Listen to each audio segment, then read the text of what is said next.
SSC 27 batch কি অবস্থা তোমাদের? আশা করছি ভালো আছো। ইতিমধ্যে তোমরা প্রি-টেস্ট পরীক্ষা সম্পূর্ণ করে ফেলছো। তো প্রি-টেস্ট থেকে ফাইনাল পর্যন্ত যে সময়টা আছে মোটামুটি 3 মাস, তোমরা হয়তো একটু বেশি সময় পাবা। তো এই যে সময়টা, এই সময়টাকে তোমরা কিভাবে ইউটিলাইজ করবা বা কিভাবে ব্যবহার করবা সেই টেকনিকটা তোমাদেরকে একটু শেখাবো যে তোমাদের মিশনটা কই থেকে শুরু হবে। প্রি-টেস্টের পরে মিশনটা তোমরা কিভাবে শুরু করবা। প্রি-টেস্টের পরে যাই যা বলুক না কেন ভাইয়া, তোমরা জাস্ট এই জিনিসটা ফলো করবা, দেখবা 100% ফলাফল পাবা। প্রি-টেস্ট পরে শুরু করবা তোমাদের হচ্ছে প্রি-টেস্টের খাতা দিয়ে। কি দিয়ে?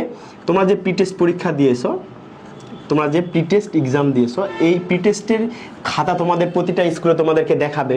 যখন খাতা দেখাবে তোমরা কয়েকটা বিষয় লক্ষ্য রাখবা যে টিচার কোন জায়গা থেকে তোমার মার্কটা কেটে দিছে, টিচার কোন জায়গায় তো রেড পেন দাগ দিয়ে দিছে, টিচার কোন জায়গাতে তোমাকে ইমপ্রুভ করতে বলেছে। এই জিনিসগুলো তোমাদেরকে খুব সুন্দরভাবে নোটিস করতে হবে এবং প্রতিটা সাবজেক্টের এই বিষয়গুলো তোমাদেরকে একটা নোট করতে হবে। তোমরা প্রি-টেস্টের খাতা দেখবে এবং সাবজেক্ট ভিত্তিক একটা নোট করবা যে ধরো এটা হচ্ছে বাংলা, হ্যাঁ, এই বাংলাতে কোন কোন জায়গাতে তোমার ল্যাকিংস আছে, কোন উদ্দীপকে তোমাকে আরেকটু ভালো লিখতে হবে, কোন উদ্দীপকে লেখার মাঝে গ্যাপ দিতে হবে।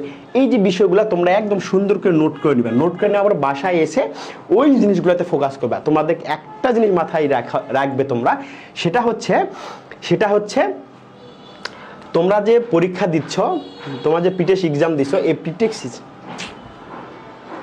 তোমরা যে প্রি-টেস্ট এক্সাম দিয়েছো, এই প্রি-টেস্ট এক্সামের পরে আসলে তোমাদের ওই রকমভাবে শুরু থেকে পড়ার কোনো সুযোগ নাই। ভালো করে শুনে রাখো, শুরু থেকে পড়ার কোনো সুযোগ নেই। অবশ্যই তোমাকে জাস্ট ল্যাকিংসগুলা ঠিক করতে হবে। কোনো কিছু যদি লেখার একটু প্রসেস চেঞ্জ করতে হয় সেটা চেঞ্জ করবা, বা কোনো বিষয় যদি ফেল আসে সেই বিষয়টাকে তোমাকে রিকভারি করতে হবে। এরপরে করতে হবে কি? এরপরে হচ্ছে 2 নম্বর করতে হবে কি? তোমাদেরকে বেসিক পড়তে হবে। বেসিক স্ট্রং করতে হবে। এই বেসিক স্ট্রং প্রতিটা সাবজেক্টের জন্যই আসলে দরকার। তারপরেও যারা বিজ্ঞানের পরীক্ষার্থী, বিশেষ করে যারা বিজ্ঞানের পরীক্ষার্থী আসো, তোমাদেরকে কিন্তু বিজ্ঞানের যে সাবজেক্টগুলো আছে এই সাবজেক্টগুলো বেসিক একদম ক্লিয়ার থাকতে হবে। কারণ বেসিক যদি ক্লিয়ার না থাকে তুমি সিকিউ ধরতে পারবে না। এমসিকিউ তো প্যারা খাবাই।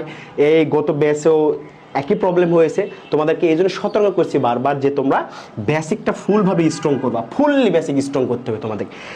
3 নম্বরটা হচ্ছে বারবার রিভিশন দিতে হবে। বারবার রিভিশন দিতে হবে।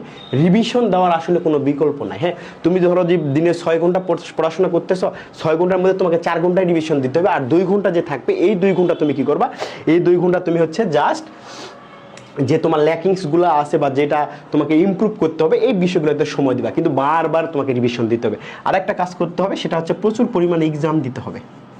পরীক্ষায় ভালো করার সবচেয়ে মূল এবং গুরুত্বপূর্ণ স্ট্র্যাটেজি হচ্ছে তুমি যত পরীক্ষা দিবা তত তোমার কি হবে? তুমি পরীক্ষায় ভালো ফলাফল করতে যাবা। কোনো একটা পরীক্ষার্থী যদি প্রি-টেস্টের পর হতাশ হয়ে যাও, জাস্ট এই ভিডিওটা দেখো এবং এগুলা ফলো করো। যে প্রথম কাজ হচ্ছে তুমি প্রি-টেস্ট পরীক্ষা অ্যানালাইসিস, পরীক্ষার যে খাতা, এই খাতাটা তুমি অ্যানালাইসিস করবা।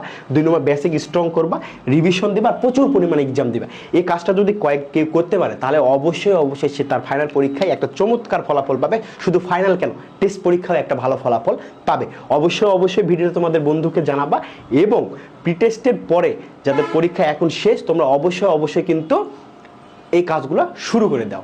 তো যাই হোক, দেখা হবে পরবর্তীতে ভিডিও। আল্লাহ হাফিজ।